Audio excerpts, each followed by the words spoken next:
Welcome back, everyone. This is Super Kelly Brothers Podcast, episode 168 for the 19th of June, 2022. My name's Sloan Kelly. My name's Jody Kelly. Racking up these numbers. Whew. 2022. Crazy. It's a lot of work that you do. You show up, it's fine.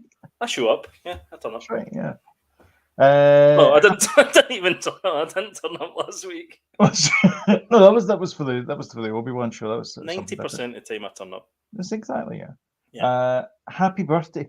Happy Father's Day. Good grief. Happy Father's Day, everyone. everybody. Which is why the Grogu and look at Din that. Djarin's there. Brings a tear to a glass eye. Doesn't it? Wait till you see the thumbnail for this episode. So yeah, happy Father's Day. You had a nice day? Yeah, we went to Air. I got vouchers from the kids, and I got some Darth Vader socks saying "I am your father." That's okay. And I got some minstrels and some sort of slip-on outdoor gardening slipper type things. Cool. Flip things. What about yourself? I got an Iron Man Lego light up kit thing. Oh, fab. It's good, cool. And the little guy from Fraggle Rock, Gizmo, is he called? Fraggle Rock, going back now. Well, what's this guy's name? I like that show. Main characters. The Doozers. What were the Doozers? Remember them? Is it Wembley? No, it wasn't Wembley. Gobo. That was his name. Gobo Fraggle. He's one of the main guys. The Doozers, yeah, that's right. Yeah, they were the wee tiny guys that sort of made little matchstick structures. Yes. Yeah, they made it was like little kind of there was like little clear bits of it was plastic, obviously, but it was made of sugar or something like that, because the Fraggles would eat it. And it was one episode where the Fraggles decided that this was bad, and they were destroying their work. So what they would do is they wouldn't eat it anymore. So basically, the entire place became overrun by these Doozers construction things. They must have been some drugs, man, to come up with that. Jeez. And so the Doozers decided to leave Fraggle Rock because they didn't have any room to build anymore. So the Fraggles went on like an eating spree to eat all the stuff because they didn't realize it was a symbiotic relationship. Sloan's actually writing an encyclopedia. Fraggle Rock. No, I just remember that episode. I also remember the fact it was Fulton Mackay was the original. Oh, that's right. He was the lighthouse keeper. And they replaced him when he died. It was John Gordon Sinclair, another Scottish actor. Really? They got in to bring it. You know a lot about this. And the dog who was my favourite character was Sprocket. Brilliant. Love that dog. So good. I can't believe this isn't scripted. Shh. I'm sitting reading a teleprompter here. Yeah. I know. Unbelievable. Anyway, so that's good. So you had a nice day then? Did you go? You went for a meal? Did you say? No, a meal. We went to Taco Bell, and then we went to Air. There was meant to be some sort of show in Air. Are all restaurants Taco Bells now? No, but you know what that's a reference to? Well, it's not a restaurant really. It's a kind of. No, I don't. That's a reference to Demolition Man. Wow. Deep cuts, kids. Deep cuts. No, and it's not really a restaurant. But anyway, then we went to Air, and there was meant to be a show on, but like in the low green, the grass, and there was like one marquee and like a juggler, and that was it. I was like, and it was dead windy. Let's just go. Well, if you'd waited, maybe the juggler would have made a mistake because it was dead windy. Aye, that's true. But it was meant to be Jonathan Watson was there from not Still Game, from Only an Excuse. Yeah. And things like that. He was meant to be there and stuff, but we weren't waiting. We weren't hanging about. No. Was he juggling? No. I don't know what he was doing. It was kind of book. It was a kind of cultural kind of thing going on. There was no beer tent, Sloan. All right, okay, that was the reason. There you go. There you go, folks. That's the reason. The real reason why Jody left is because there was no beer tent. I wasn't hanging around. He was like, "Where's the beer?" Yeah. Plus, I was driving. Oh right, okay. Well, you can't have beer either. Yeah. You could have done what I normally do, is just throw the keys at Henry. Do that thing where you do. Oh yeah, that thing with the keys. Yeah. The universal symbol of here's the keys. If you do that, right? Oh, sorry, podcast listeners. So he's hitting his wrist while flinging keys. Yep. But that doesn't make keys kind of go. It's because they stop suddenly, and you're basically, it's like a catapult. Does that basically like a catapult, right? Okay. It's basically like a catapult. Right, Shall we move on to the news? I think we should. We're rambling.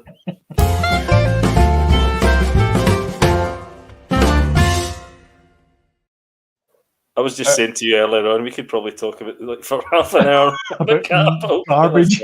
Let's not. Let's move on. Right. The keyword is Tetley. That's Tetley. So if we ramble, just scream Tetley at the screen. Yeah. So the first story we have this evening, or whenever you're listening to this, watching it, whatever it is Ezra Miller. Wow. The star of Flash. The gift that keeps on giving. The gift that keeps on giving.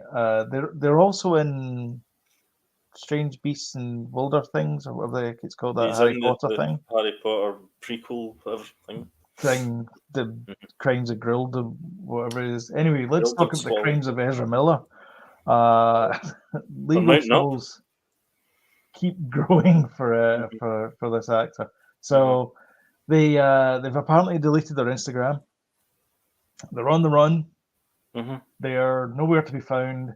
Well, you say they, right? Let's explain what's happening here. Ezra Miller allegedly has been grooming a girl from the age of 12. Non-binary.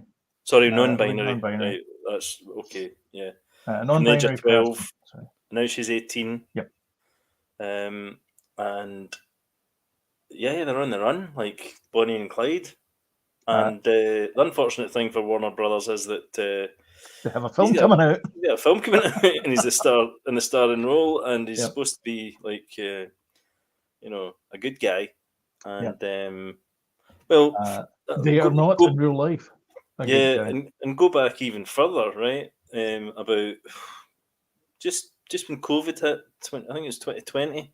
It was in Iceland, and it was in video choking out a female in a bar.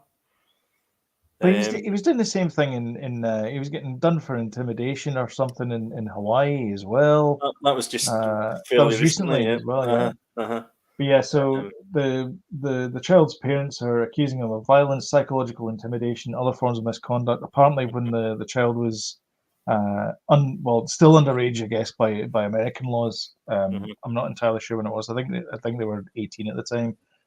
So if you're in Quebec or Scotland, then 18 is not underage for drinking. But Ezra apparently plied the person with alcohol and a whole bunch of other things. So it's craziness. It's messed up. Is what it is. I'm assuming that I'm not a psychologist and I can't possibly diagnose them because you can't do these things, but I'm assuming that Ezra needs help as well as this person that they've kidnapped or whatever, absconded with, or whatever it is relationship they've got. Yeah, I've got to say though, I don't know what the background is with the parents, but this has been happening. This has been going on for allegedly for 6 years. From when she was the age of 12. And the big deal here is obviously what's Warner Brothers going to do about this, because it's a continuing problem. He's obviously got, I don't know, he's got some sort of issue. I'd love to hear their side of the story, what's going on. Yeah. It's a shame as well because I really enjoyed him in that role and in the Flash. I don't know what's going on. I don't know what they're going to do. I mean, how can they? how can they move forward with the film if their lead character's an absolute, off the chain?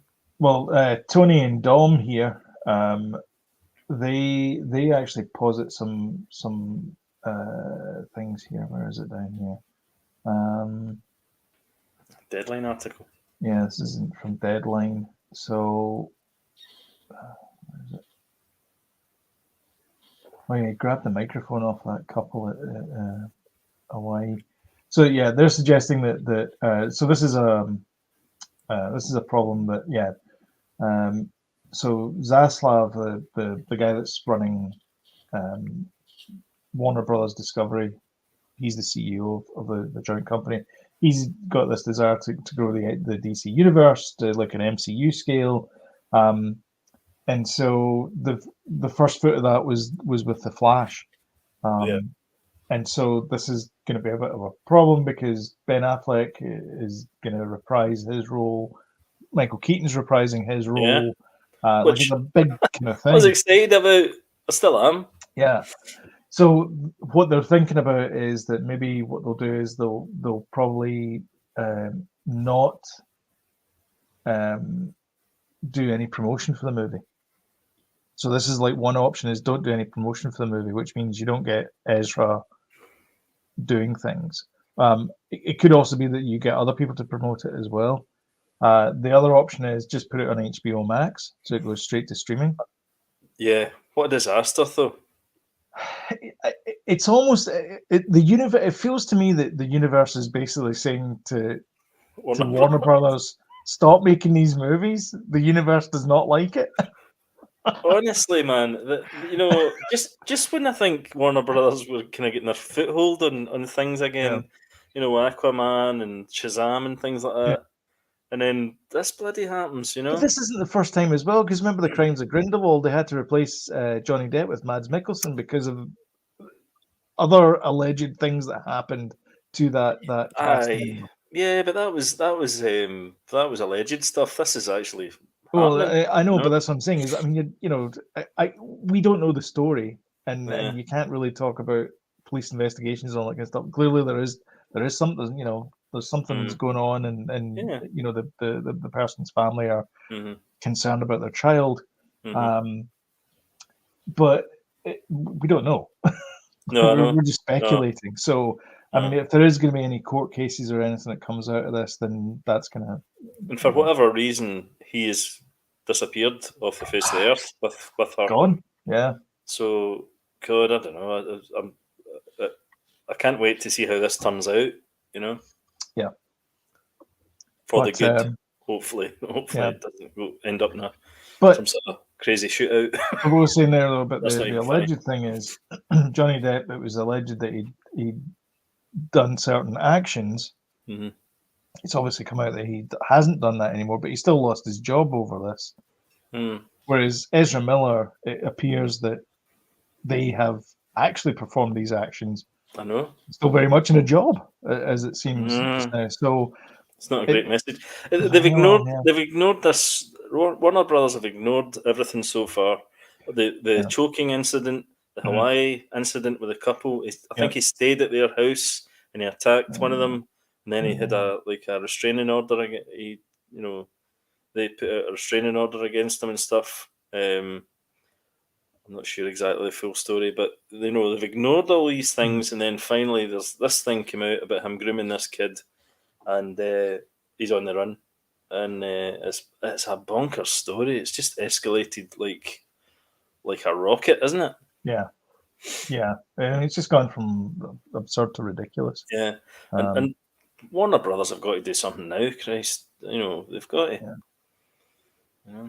Well, we'll see. I mean, they've spent all this money in this new Flash movie. I'm assuming they're going to have to recast it at some point. Because they did it with look at the Kevin Spacey situation. With Chris they brought Chris Plummer in. All the money in the world. They basically they ditched him and reshot all the scenes.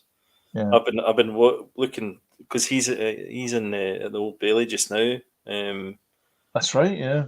Kevin Spacey for the allegations against him, and boy, I was was watching a thing about him, and one of the things that he did was he was like to this guy, he's like, "Oh, I'm having this party, you know." We've moved on to another story, by the way, in case anyone's interested. We're no longer talking about Ezra Miller. We're talking about no, but it's a similar kind of thing. Yeah. And are you going to say the word, the safety word? I was just going to say we should maybe just rename this podcast Super Kelly Brothers, Super Tangent Brothers, Super Random Brothers, Super Random Brothers. Yeah. So lost my train of thought. So he yeah, invited. He's like, "Yeah, I'm having a party." Blah blah blah. This guy turns up. He's the only one there. Party for two. Red alert. In Kevin's pants. Yeah. Allegedly. And 2 drinks in, this guy's like, you know, where's everybody else? Yeah. He's like, no, maybe they're not going to come. Turn up. Mm-hmm. You know. Anyway, let's move on. So anyway. And that's it. But anyway, Ridley Scott did the right thing straight away. Ditched him. Warner Brothers, why are you not doing the same thing? I know it's going to cost you loads of money, but you know, come on. Okay, but is it? So do you remember there was a big backlash? I mean, it became a meme and ended up in the Chip and Dale movie where it was Ugly Sonic. Mm-hmm. They pushed back the movie for like 6 months and redid Sonic. Like how much of Ezra Miller is actually in the Flash movie? Oh, this movie's going to be pushed back. A lot of it's shot on green screen anyway, so you can just replace people in there anyhow. I mean, they replaced a man's mustache, for goodness sake. I'm pretty sure you can replace an entire person. Not a great example. Not a good example, no. It did look awful. But I mean, it's mostly green screen. I'm assuming all the action sequences he didn't do himself because he can't move at the speed of light. So therefore, that's all CGI. Like, how difficult would it be to replace the main character? Yeah, but I bet you most of the shots he's in are like you say, are special effects. And how many people are involved in those? You know, you're having to get those guys again. There's probably 100 guys doing those shots. Maybe. You know, so it's not I'm not saying it's going to be cheap, but I'm saying it is possible. Mm-hmm. But then it's like Solo as well. You know, Solo happened, and they had to pretty much reshoot. Well, we don't know the full.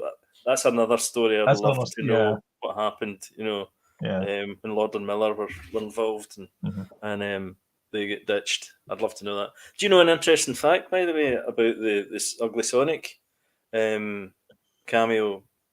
It was made. It was going to be Jar Jar Binks. Was it? Yeah. Mm-hmm. Originally, it was going to be Jar Jar Binks, but they thought it'd be funnier having Ugly Sonic. See, I don't like the idea of it being Jar Jar Binks because Phil, who was it that did it? Who was it that did Jar Jar Binks? Anyway, it doesn't matter. He had like psychological issues after that because like everybody hated his character. He did, yeah. So it's not the same as the guy. Yeah, it's not the same as like Ugly Sonic. Like that's different.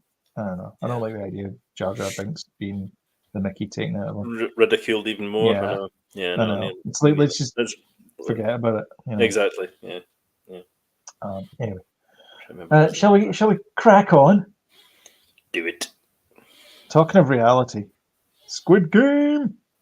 So Netflix, the biggest show Netflix has ever done, they've turned it into the biggest ever reality series. It's going to be 456 contestants, and they're going to up for a prize of $4.56 million. Did we touch on this last week? No. So we joked about. Well, we did kind of, but we kind of joked that they were going to like think of the lawsuits. I'm not entirely sure how they're going to do this. I mean, I'm assuming you can't kill people. I mean, at this point, is this just not Running Man? Yeah. Do you think there's going to be a time where Running Man is going to be a real series and they actually kill somebody live on air? No, that can't be right, can it? Just for the viewers. I don't know. You know, like remember the old Bill Hicks skit that used to have the best special effects, and they just get some old people in there and just fire them out of cannons and things like that. And, you know, is this where we're getting to now? Is this where we're headed? I'm actually looking forward to this, though. I know they're not going to kill people. I hope not. Anyway. It's also one of the famous things as well, where he turns to Richard, what's his face, the guy that did Family Feud, and says, "I'll be back." And he looks at him and he goes, "Only in a rerun." Love that line. Yeah, it's so good. Yeah. But yeah, I mean, they have all these other shows out there that you can get personally injured in. I mean, there used to be American Gladiator, and there's the famous one with Gina Carano, who's no stranger to controversy. She shoulder charged the girl and like hurt her, and the girl was like, "Hey, what did you do that for?" And like called her out on air. And she's going, "Oh, it's a game. Shut up, you can't take it," kind of thing. God, I would like to get shoulder charged by Gina Carano. Jeez, my shoulders start to throb just thinking about it, to be honest. Yeah, she's a lovely lassie, but you know. But I think she's quite kind of muscled. She's a big girl, yeah. She'd hurt you. She would. So yeah, there are game shows out there that do that. Ninja Warrior is what's the one with the ninja thing where remember the guy fell off recently and Gladiators hurt himself? No, not Gladiators. It's like Ninja Warrior. America's Ninja Warrior, whatever.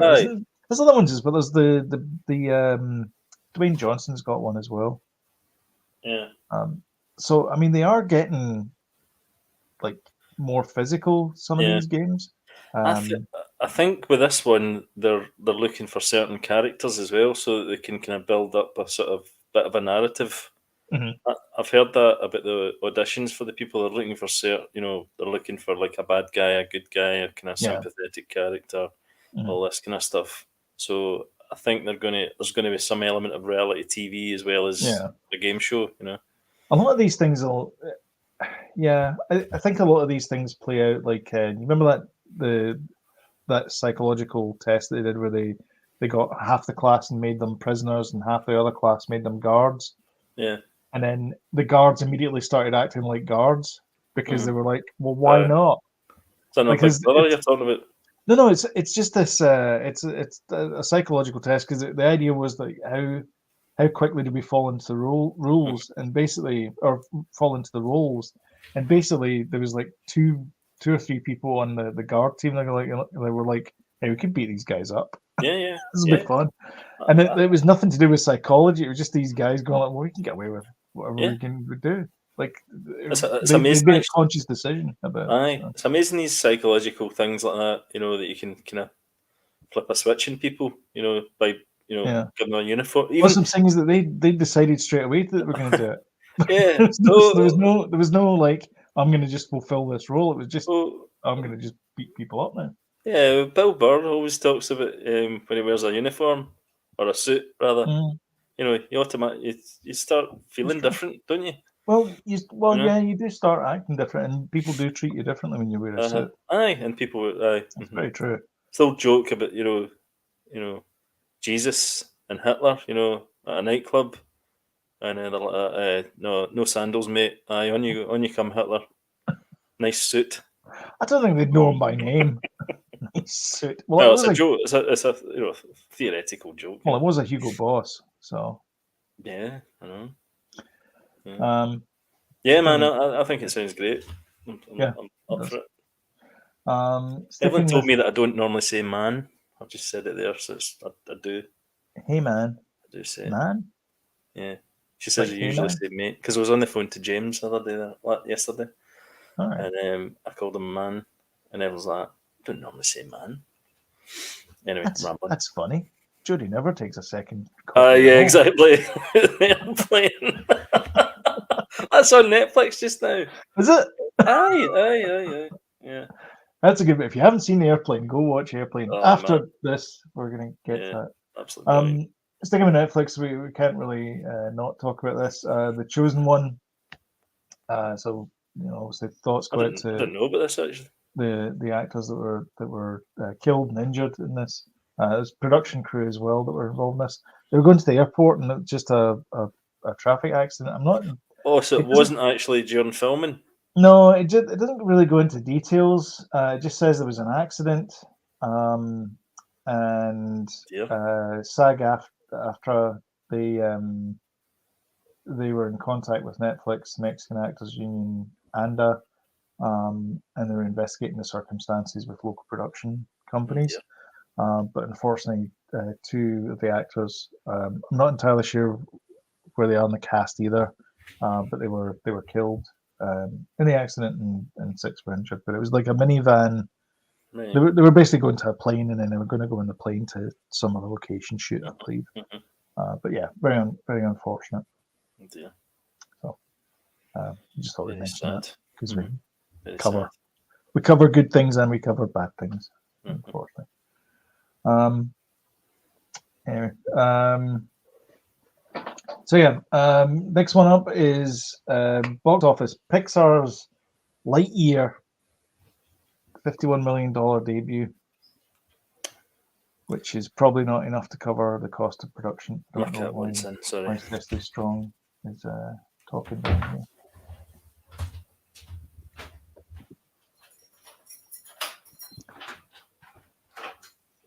It's his cat.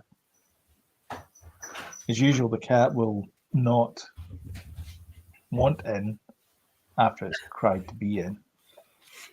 Sorry. Sorry. He's like that. And then when you open the door, he's like, "What?" I know. Oh, jeez. Aye, sorry. So Lightyear underwhelms with 51 million. Yeah, Jurassic World still number one. Still number one. It's funny, right? It's funny because Lightyear has been getting good things said about it, whereas Jurassic World is not getting good things said about it. But I think kids are like dinosaurs. Shock! Critics don't see eye to eye with public. Yeah, I think they're like that. Kids are like dinosaurs. Let's go. Yeah. Anne went to see it with David and Jurassic World. She loved it. Thought it was good fun. And David did not. Oh, really? No, he didn't like it. He wanted to go and see Lightyear, but he'd heard bad things about it, so they decided to watch that. Strange enough, I was watching. Not seen either. God, what do they call them? Red Letter Media. They were talking about ObiWan, and much like us, they ramble a bit, and they ended up they were talking about Jurassic World Dominion, and they said it was okay. They said there wasn't enough for the cast to do, but it was okay. I watched it. I watched that. Yeah. They seem to like Obi-Wan as well, which I'm kind of amazed about because they're a bit critical about certain things of Star Wars, especially Rich.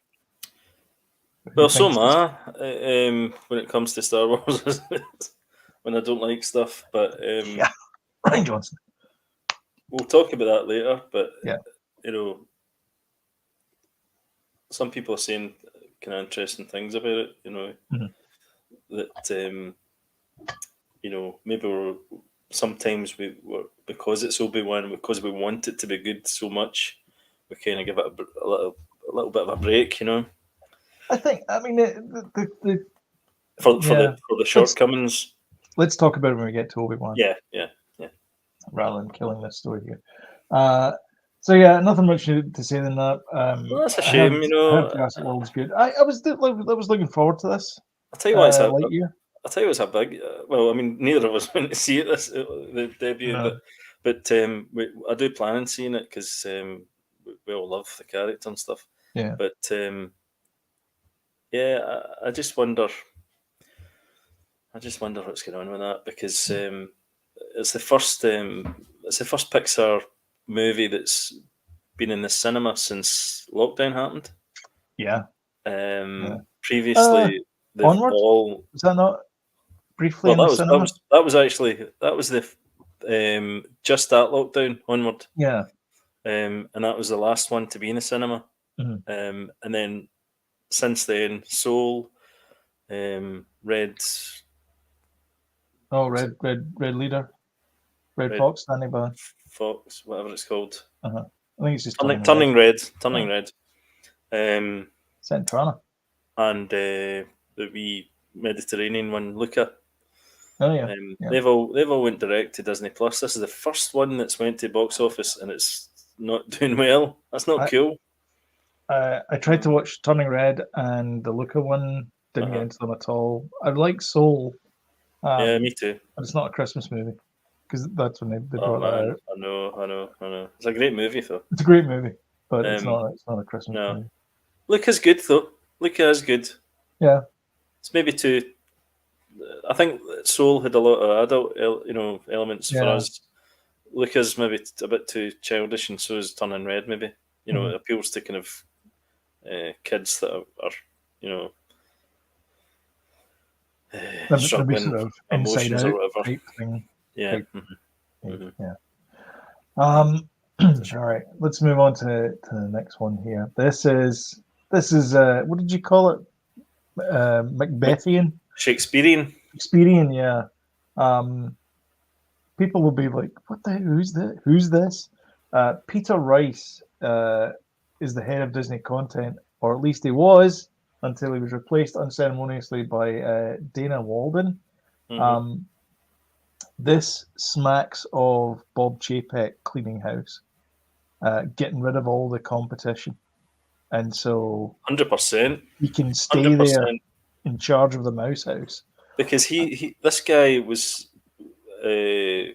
well liked. I've heard, although Bob Chapek said he wasn't. I think this is alleged stuff. Well, let me say what you said about. So they announced they put the announcement out, and he said Walden was a dynamic, collaborative leader and a cultural force. He mentioned nothing about Rice. So he history's written for the victors. Yeah, this guy was seen as the kind of successor to Chapek. Bob Chapek.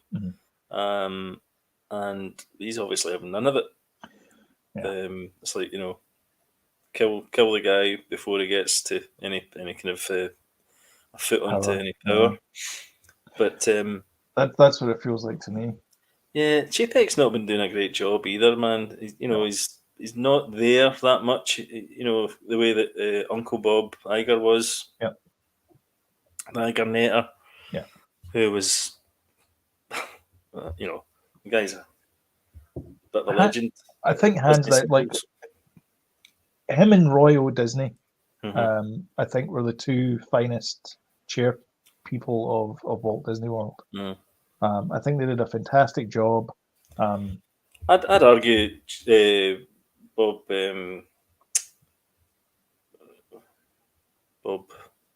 not Chapek, the other one, the other Bob. Iger? Bob Iger. I'd argue he's probably the greatest out of the lot. Yeah, possibly, yeah. For what he's done for Disney. Bought Marvel. Bought Star Wars. Bought Star Wars. Disney Plus, I think he created that. Yeah. He's forward thinking and stuff like that. I don't think Bob Chapek is. I don't think that Bob. I think Bob Chapek is there to make sure everything doesn't fall apart. Well, let's remember he called Black Panther an experiment. No, sorry, it wasn't that. It was Shang-Chi. He called that an experiment, as if that was some sort of indie movie. Because it's Nomadland, dude. Aye, because it's got like an Oriental thing. Yeah. And what? Yeah. Crazy. Yeah, it's just not good. So I think what happened is, so Bob Chapek, his contract is up in February, and I think the board liked this Rice guy. Yeah. And so because he's in charge, he can do what he wants. So he fired the guy.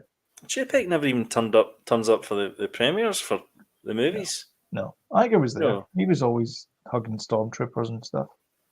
Yeah. So I don't know.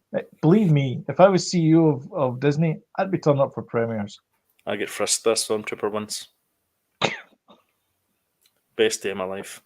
Was it? You not there? No. You there? No. I don't think so. No. Magic.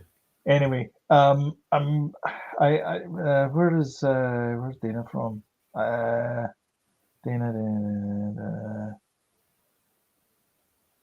So, he's British as well, this Peter Rice guy. Dana comes from, where does she come from? Highly accomplished TV executive whose title is now chairman of Disney General Entertainment Content, which means everything. You name it, everything. Walden previously served as chairman Entertainment Walt Disney Television and reports directly to Chapek. So, yeah, she's basically Peter Rice's second in command, and he promoted her into that position, which is understandable, I guess, because she's the second in command, so she gets to be the head honcho. My guess is that she may be loyal to Bob Chapek. That would be my guess. I don't know her background. Maybe she's 100% Disney and Rice isn't. Mm-hmm. He's from the other studio, and maybe he's more ambitious and he kind of Chapek get worried about that. I don't know. Maybe. You know. Yeah. Could be.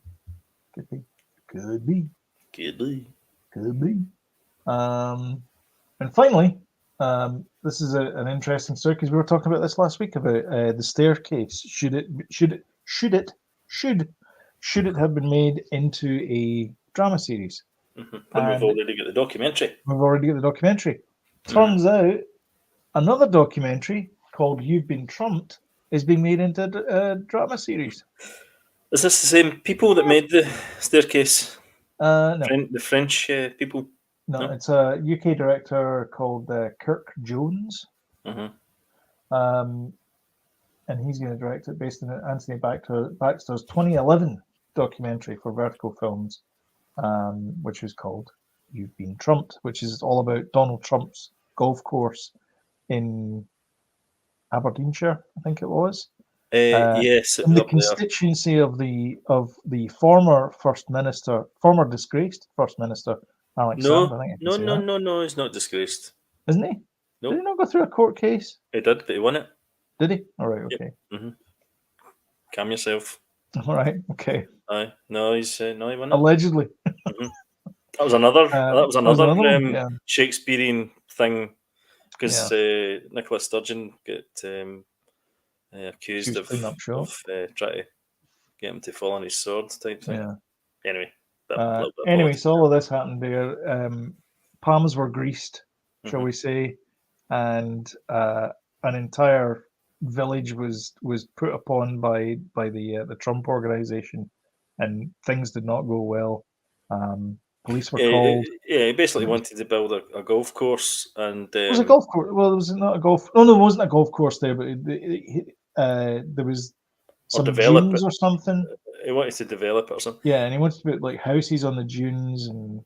Aye, but he was wanting to buy over. Like, I think there's one house or a few houses that were like, no, we're not selling up. We want to live here.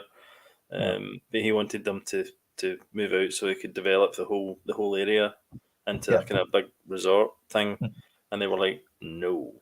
So this is based on the documentary, and they're making a drama out of it. Is that right? Yes.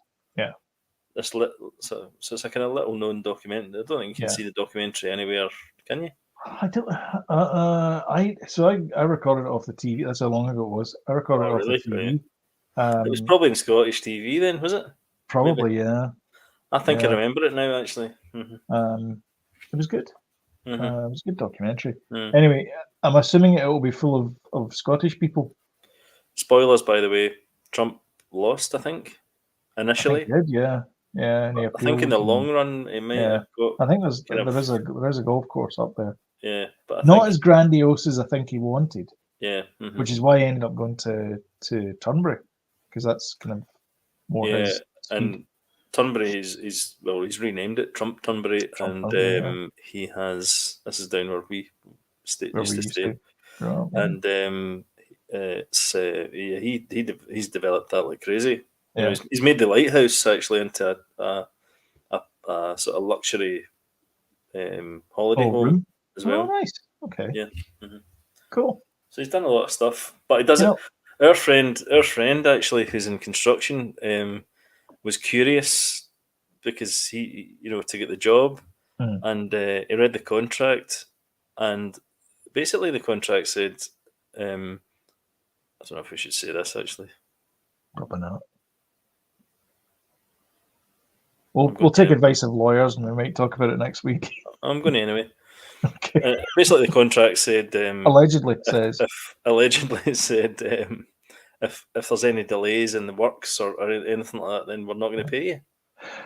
So this is okay. This is if you've ever read Art of the Deal, we'll take you. We'll take your house from you, and we'll ruin you. Oh yeah, almost. This is very similar to his modus operandi about getting things done for the Trump casino in Atlantic City, with the skating rink in Central Park as well. He basically got this guy, this concrete construction company, to pour the concrete, screed it, do all the work for it, and then said, "I'm not paying you. You're 10 days late." Yeah, but our friend, he told me that he found the contract so ludicrous that he decided to go to the the tender kind of meetings just to kind of tell them how ridiculous it was, and he thought he was going to meet Trump. I don't think he did. I think that's one of the reasons why he wasn't involved. So there you go. That's it. There we are. That's the news. Interesting. And all the things that's fit to print. Shall we crack on to the next section? Oh yes. So that's ObiWan show. Yeah. I think the Critical Drinkers had a go at it as well. He's not a fan of it. There's a couple of things that I'm like, okay, yeah, it's not as the production quality isn't quite there in some of the CGI shots. Ewan McGregor's voice acting is a bit weird in others, but I'm really enjoying the show. Like, it doesn't take away from it. Did you say no there? No, I wouldn't say that's a criticism. No, I'm not. But that's what I'm saying is that, like, those are minor things. It's like, I think the scripts sometimes are bad, and I think sometimes the action sequences are bad. However, overall, action sequences. I am absolutely lapping it up. Look, when Vader comes on screen, I think that the action sequences just. Listen, see, I mean, we're going to get into spoilers here with episode 5, but and we don't want to, I suppose, talk about it too much because we're going to deep dive in it on Tuesday. Episode 5 for me was the best, and that is the best Vader we've ever seen on screen, ever. Definitely, ever. Yeah. I can accept all the kind of the forest chase, and I can accept the coat gate. Yeah, from the previous weeks that I didn't get to discuss because I was away at a gig last Tuesday with you and James, and there's been a couple of fight sequences with what's the character that the female Reva Jedi? is it Tala? Is it Tala? The rebel. Yeah. When she's a fight with a couple of stormtroopers in that episode, and again she did a similar thing in this one where she kind of, I don't know, the choreography of the fights are. I mean, it's fighting bad sometimes, though. I mean, it is slightly different. I loved the bit. There was a bit in episode 5 that I really liked, which is the big robot guy. Yeah, I like him. He went over to protect her, and I thought that was really nice. That was like, okay, well, I'm out of here, but I'll see what I can do to rescue you. Yeah, I'd say 90% of the time it's great, and it's that 10% that you're like, why have they done that? It's a wee bit slightly frustrating, but it's not. It really hasn't. I mean, the opening sequence of episode 5, people are moaning the fact they hadn't de-aged them enough in it. Oh, that's right. Yeah. And it kind of, you're like, why didn't, it's little things like that. Why didn't they just do that? It's tiny little things like that are a little bit annoying. But overall, man, it's like, what an episode. Yeah. If you can get by all that kind of. I think as well, like stuff. that whole thing about them fighting. So, and somebody else made this point, and I think it might have been Mike on RLM.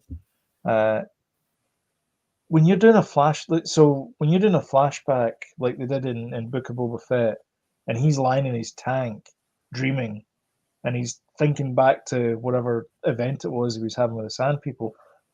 Like, that's nothing to do with what's actually, like, the present is him sleeping, and the in this one it's much more in tune with what's happening in the episode. It's like they do a flashback, and this is him countering this, and then you go to this thing, and they're countering something in present, and it cuts back, and it's this like it's the past repeating itself in a different context. It's the same. It's like katas. So when you do a kata, you're doing like the same action over and over again to practice that thing, and you see it being implemented differently in the present. Kata's like a practice move in karate, I think it is. Oh, right, okay. But it's like you do the same thing over and over again. Like you keep doing that thing there, so that when somebody comes in with like you can hit them, like that kind of idea. Right, okay. But you're basically doing it. So, and it's the same thing when they were doing it in the past, and it's basically leading up to the whole thing. You're not a master. Like it's that. But, you know, it's his drive to kill all the Jedi, so that he becomes the master. See that parallel? That's his motivation. That parallel they did was brilliant. It's hands down the best episode been so far.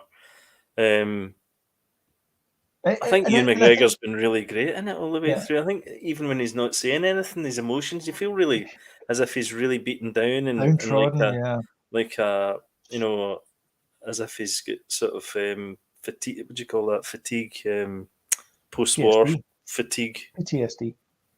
Aye, you really feel like he's disorder. Aye, you really feel like he's got that, and he's frightened, and he's not the man he was, and kind of confident and stuff. But you feel like he's getting it back as well, and definitely, I think those aspects they've done it really well.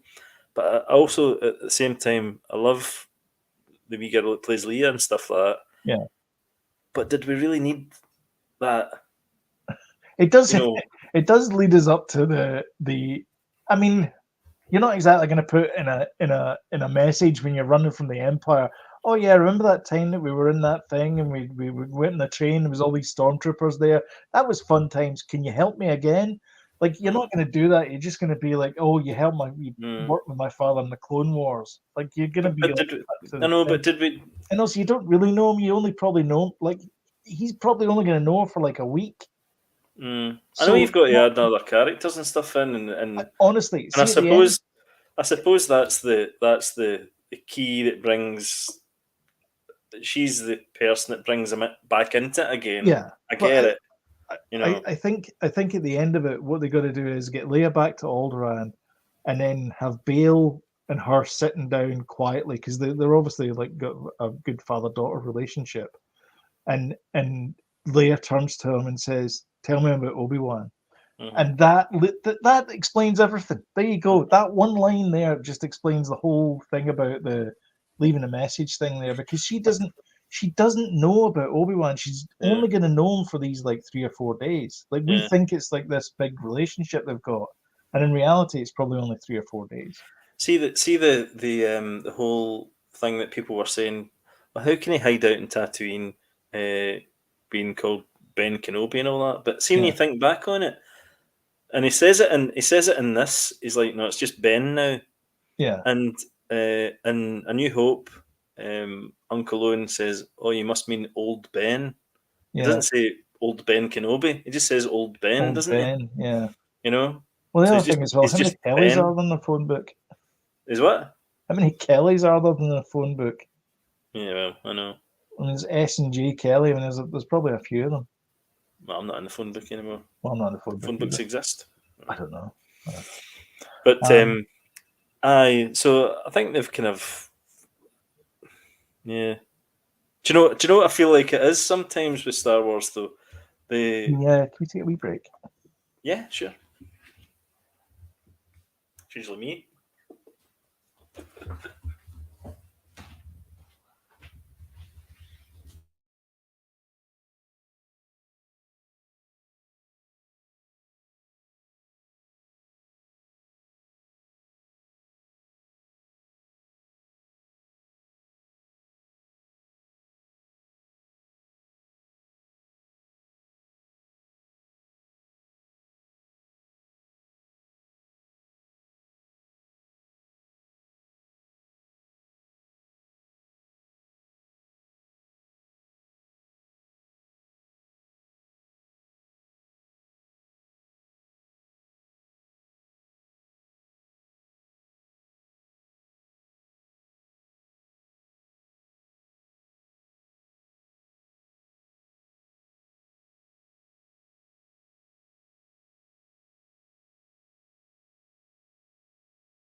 Hello there.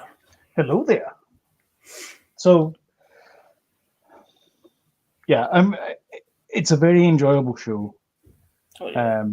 I mean, no show is perfect. No. Severance. But that's perfect. but, yeah, you know, I kind of wish though that there wasn't so much distraction from the Anakin, Obi-Wan, Darth Vader stuff. There's one episode left. However, the way they're treating Obi-Wan and Vader to me is perfect, and it's dripping with Star Wars. Oh yeah, 100%. Yeah. I mean, and it's all the Outer Rim stuff. It's all the you know, it's all the crappy, like everything's crappy. Yeah. Nothing works. Yeah. Everything's bolted together and tied together with like duct tape and all that kind of stuff. It's fantastic. I love that stuff. Like that's what it's like. It's not going to be. we've been rewatching Mandalorian. I'd still say Mandalorian's better. Season 1, definitely, yeah. But it's still up there, ObiWan, for me. It's. I mean, you could see the Boba Fett stuff, though. There's stuff you can glean from that as well. That's great, I think honestly, if you Star look Wars at all Star Wars is like that. So I feel for it's. I mean, I love everything's is standing on the shoulders of giants and all that kind of stuff. it. I mean, if it wasn't for the samurai movies and cowboy, movies, then we wouldn't have Star Wars. No. And if it wasn't for the Saturday morning serials, we definitely wouldn't have Star Wars, because that's that's where the crawl thing comes from. Yeah. So there's all these elements that are like smushed together, and that gives us Star Wars. If that's where your basis is, when you take all those elements and smush them together, you got Star Wars. And don't start pulling in things from like Star Trek and all these kind of things. If you just bring those elements in, you will get Star Wars. Exactly. And that's what the Mandalorian did. And all I want is for the characters to be treated with respect, and that's exactly what they've done with this. Yeah. I think definitely with Vader. My God. I think honestly, that's the best portrayal I've ever seen of other than the tacked on bit that they did at the end of Rogue One. This has been fantastic. Yeah, Vader storming into the room. Oh man, see the way he does that. Episode 4, whatever it was, part 4, whatever it was. He just grabs it like that. That, my God, that was so good. Best bit. Like it was just like, I'm annoyed. Aye, and it's just full of absolute anger. And I loved hatred, I loved evil, just not nice. And what you were talking about there about the juxtaposition of the prequel kind of footage from Attack of the Clones era with how they are just now is I love it. Yeah, it's great. Episode 5 was just off the scale. Yeah, off the it's scale. really good. It's great. Okay, so no, so we watched, talking off the scale. Miss Marvel is killing it just now for me. Honestly, so Loki was my bar for great Marvel shows. Not anymore. 2 episodes in, Ms. Marvel is killing just, it, man. And I'm surprised. That whole bit where they go to the Eid festival and they've got all the little cliques and they've got to go to all the different cliques. Yeah, fantastic. Loved all that kind of stuff. And she's learning about her. Obviously, the new guy that's on the scene with the Porsche, he obviously was. Oh yeah. It was going to happen that way, but he found out at the end of that episode. But just like the entire cast is just superb. Brilliant. She's fantastic. So good. Family are fantastic. Our pal, our friend is great. The way it's just the way the scripts and the way it's filmed, the creativity with the sort of comic book stuff that's happens in the fantasy element of it when she's singing. When she comes in, and it's the feeling chuffed to meet the boy. And then she gets to the kitchen and it stops. And then she's back in her head again, getting up the stairs, and just brilliant. Loving it. So good. Mm-hmm. Yeah, great. I love that. I love all that kind of stuff. The kind of Scott Pilgrim. So. Yeah, exactly. Yeah, it's got a kind of Scott Pilgrim element to it as well, and it's nice sort of exploring a community that you and I are not familiar with. Yeah, and they really are. From sitting at in the mosque and whatever it is, and the kind of. I love the to and fro as well. The guy giving the lecture, and he goes like, "I'm giving a lecture just now. If you just want to quieten down back there." And discussing the separation between the male and female and all that stuff. It's all about modesty and everything. So yeah, it's good. Talking about Bollywood films, and things like that. It's great, brilliant. It is. It's really loving it. So obviously loved that. Loved ObiWan. We've started watching Melissa McCarthy's new thing. The Robert Falco. God's Most Hated What's it? God's Hated Man or something like that. On Netflix. Haha. And it's really good. It's really good. So they're only like short episodes. They're like 27 minutes. It's like a kind of sitcom length episode. God's favourite idiot. That's the one. Yeah, it's terrific just now. We just watched one episode there. So hopefully it maintains the kind of, like Miss Marvel's only 2 episodes in. We're like loving it, but hopefully it doesn't do a horrible deep dive. Yeah. But excuse me. Yeah. Liking it so far. Not a lot to say about it, but liking it so far. We had a disaster on Friday trying to watch a movie in the cinema night. I watched Central Intelligence with The Rock and Kevin Hart. Sometimes you need a little heart and a big Johnson. Aye. Indeed. That's the tagline for the movie. Was that right? Yeah. Right. That's good. That is good, isn't it? That is good. But it was the humour was a bit inappropriate, so I had to switch it off for Danny. I watched it a couple of years ago. It's like from 2017 or something. It's quite an old movie. It's like 5 years old. I thought it was quite good. Funny. But I did too. But I just thought, nah, inappropriate. Don't explain these jokes. Which you'll laugh at me, by the way, when I say this, that it was inappropriate because we ended up watching Hot Fuzz. Okay. There's a swear jar bit in it. Yeah, I do now. It's right on the screen. Yeah. So that's Sam and I's go-to movie. Well, he's actually seen it before. He wanted to watch it again, so we watched like an hour. Thoroughly enjoyed it again. Yeah. And so Saturday ended up being our cinema night. Evelyn was out on Friday, so it was a bit of a disaster. Mm-hmm.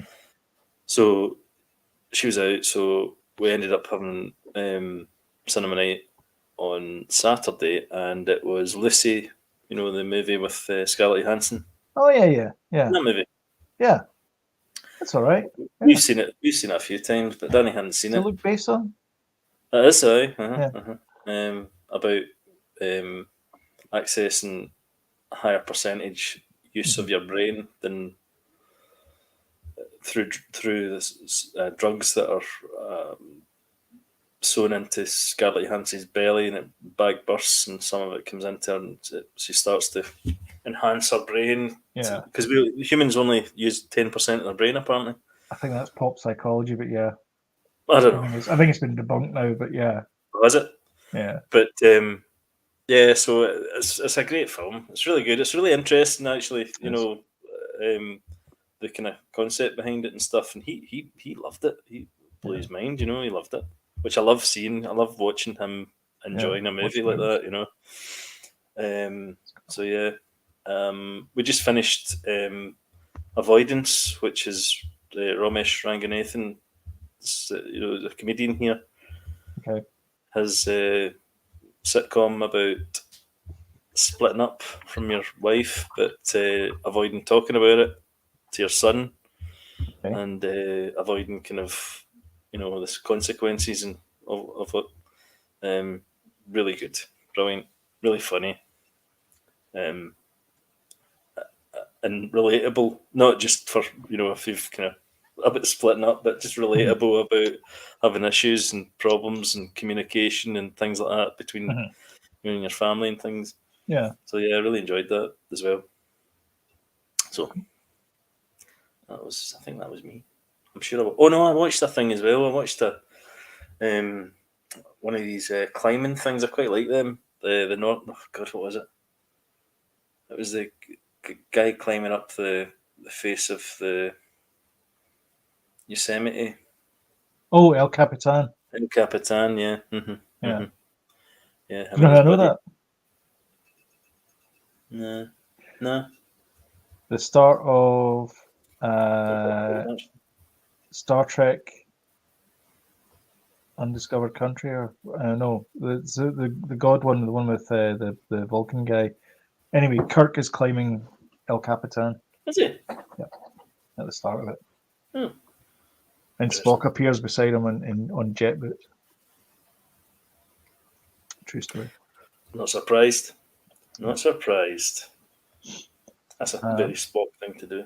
It is, yes. Yeah, which was really good as well. And nobody died, thankfully, because sometimes I watch these things and it's like, the guy successfully does it. Cuts to black and then there's text, you're like, oh. No, do you know, I watched one of these ones and it's a really cool guy and all that, and he did what he needed to do, and then he went with his buddy somewhere and he died in an avalanche after, a year later or something, and I'm like, really? That's not cool. Yeah. But anyway, yeah. So nobody died. Nobody died. Well, I watched that Bodies episode of Pistols that you said that started off with them spitting at each other. I had to fast forward past that, but I couldn't watch it. But I'm glad I did. Probably the best episode so far in the show. I also went back. I've never listened. I've listened to a couple of Sex Pistols songs. Pretty Vacant and Anarchy in the UK. And I think that's about it. Yeah. So I went back and listened. I went and listened to the album this week. Yeah. I've been listening to a bit of them as well. Not a bad wee band. Yeah, actually, some of the lyrics. Actually, some of the lyrics. Sorry, I was going to say some of the lyrics. I think Fish borrowed a couple of lyrics. It wouldn't surprise me, actually. Especially Market Square Heroes and oh, really? A couple of songs on that album. Yeah. Yeah, I was listening to a bit of PIL as well, and I actually watched a documentary about Public Image Limited. Another dysfunctional band that he had. Yeah. But good. Some of their stuff's good as well.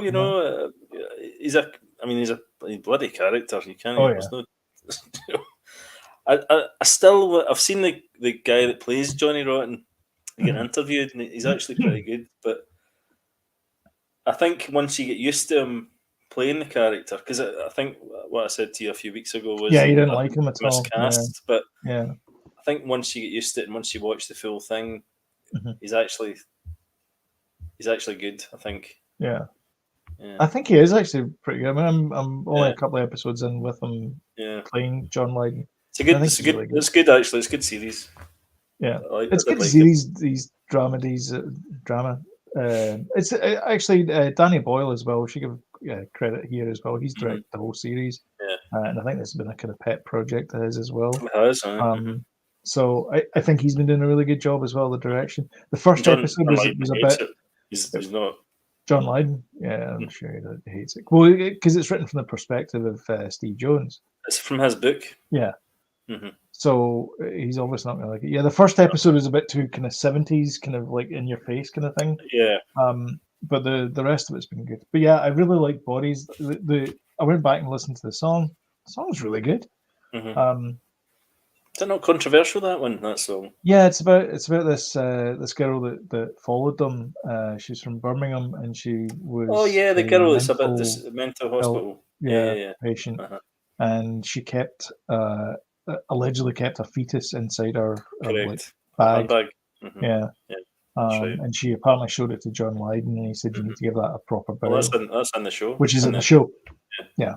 And you see at the end of that, but the song is about Bodies, is about that, about basically that generation thinking they were disposable, and so it was like that. That's the kind of analogy of it. Anyway, that's what I like about his lyrics are actually amazingly just like spot on for the time, and you can take or leave the music, I guess, but the lyrics are great. Anyway, so I went back and listened to that.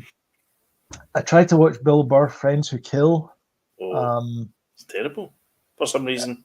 Did not get a laugh. I didn't laugh at Bill's stuff. I didn't laugh at anybody that came out. Michelle Wolf kept hammering the same subject about being a white woman the whole time, and it was just not funny.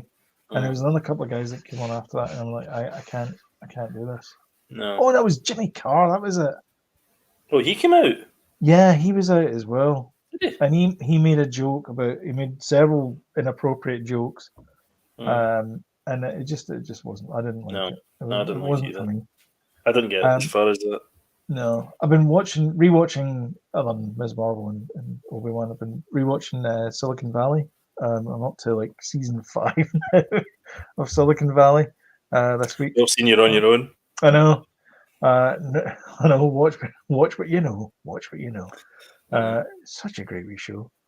I decided to have a break from it, and I thought, okay, I'll right beside it in the slot for HBO is Curb Your Enthusiasm, and I thought, I'll watch that. Brilliant. So I watched the first episode of it, got 7 minutes into it, and went back to Silicon Valley. Did you? Yeah, I didn't like it. It was not fun. You never ever watched it? No. Never. I don't know. It'll be a long time before I go back. Maybe I just avoid the first 2 seasons. Maybe that's what I do. I don't know. He's not. I don't know. He's just. I don't know. He's not likable. Something. I don't know. Okay.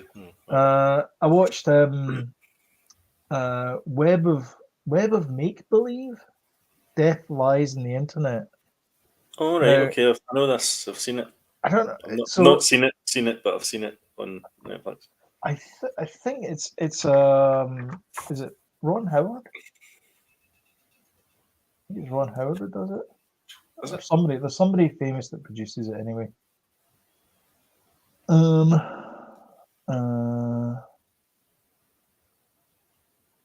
Cast and crew. Oh, is it Blumhouse? Maybe Blumhouse.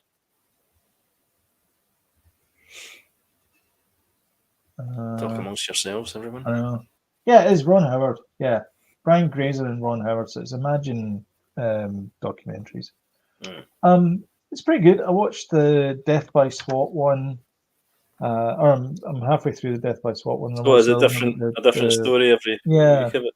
Internet stuff. And the other one was about the rise of the alt-right on like using they use Discord to organize rallies and things. It was interesting. It's not as interesting as Don't F with Cats or In Search of the Crypto King, which is slightly interesting than Don't F with Cats. Lee Theroux did a really interesting video about the alt-right thing you're talking about online stuff. Have you seen it? No, I've not. I've seen the one where he spends the weekend with neo-Nazis. But this is new. This is this is like sort of Trump supporters, but the sort of, would you call them, the thingy boys? Proud Boys. Proud Boys. Yeah, it gets mentioned in this as well. That sort of thing. Yeah. Was the Proud Boys some Europa in Europa or something? Yeah, and there's what's the thing? What's the QAnon? QAnon, yeah. Well, those were the guys, the QAnon guys. That was the ones that were blamed for the January 6th insurrection. Yeah. Well, the QAnon people are they're the sort of origins of a lot of conspiracy theories, like the Michelle Obama being a man, and all these kind of things that come out. Flat Earth, I think, probably came from QAnon. No, Flat Earth's that's something else. To make it back into the fourth, though, to make it back. Have you seen this? There was somebody posted up on Reddit, and it was like January, the Earth is flat, people. And it was February. It was like, I can't believe no one understands this about this. Is the Earth is flat, and then it was March. I found new information. April, the Earth is not flat. And then the next one, flat Earthers are a bunch of conspiracy theories. It's like this journey this guy's done Did we talk about the birds aren't real one? We spoke about that. Rings a bell. And it's birds aren't real. A guy, I think he's a comedian, but it started off as a joke, trying to convince people that this was a conspiracy. That birds aren't real. Interviewing people, have you ever seen a baby pigeon? No. Well, there you go then. Birds aren't real. Blah blah blah. And And but it's a YouTube thing. I think it's a half-hour YouTube thing. And he's on getting interviewed and stuff on the news. He goes on the news and everything. But then he came out with, saying, look, it's just rubbish. It's a joke, right? But it was just to see how far he could take it because of because of all these internet things. So, it's an interesting concept. I used to think how long would it be? See if you dropped, like Slender Man or something like that. You dropped something like that online, and how long it would take for it to come back to you. It became viral, and then he dropped something like that. So that's what he did. Talk about that. We'd be sitting, with our mates, and we'd be talking about we should invent a word, and then see how far it. See how quickly it takes to get around. Or a phrase. Yeah. You gotta wonder how many other people are sitting in a park, staring at the sky, thinking to themselves the exact same thing. Yeah, but I think that's what QAnon is. It's like let's mess with people. Yeah. Well, I think there's 4chan definitely was that. So 4chan was the originator, and then it became 8chan. Maybe I'm thinking of 4chan then. Sorry. And then there was QAnon, which kind of piggybacked on that because QAnon was he not like some like deep throat kind of guy? Like he was involved with a deep state or something. Deep Throat's the guy from the All the President's Men. He's the guy that kept giving Woodward and Bernstein all the information.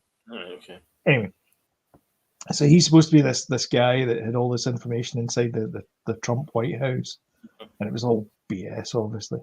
But I think a lot of people still believed that, and so this QAnon, because this Q guy, I'm assuming a Star Trek nerd boy, thought of it, and so it like you start to dig these things out, and you get to the real crux of it. So yeah, my guess is it's some guy made it up and put it out on the internet. Let's see what we can do here. But people, I think the problem though is people are willing to believe what they are willing to believe. I mean, if you told people, people Earth's round, and people believe it. If it's on the internet, all these things. There's all these keyboard warriors out there, that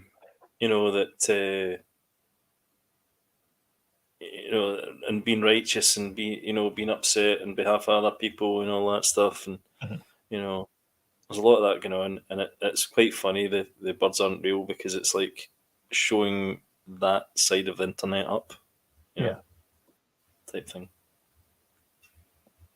I tell you what. If you like avians, hit the like button and share this video, because not only will it help avians, it will also help this channel.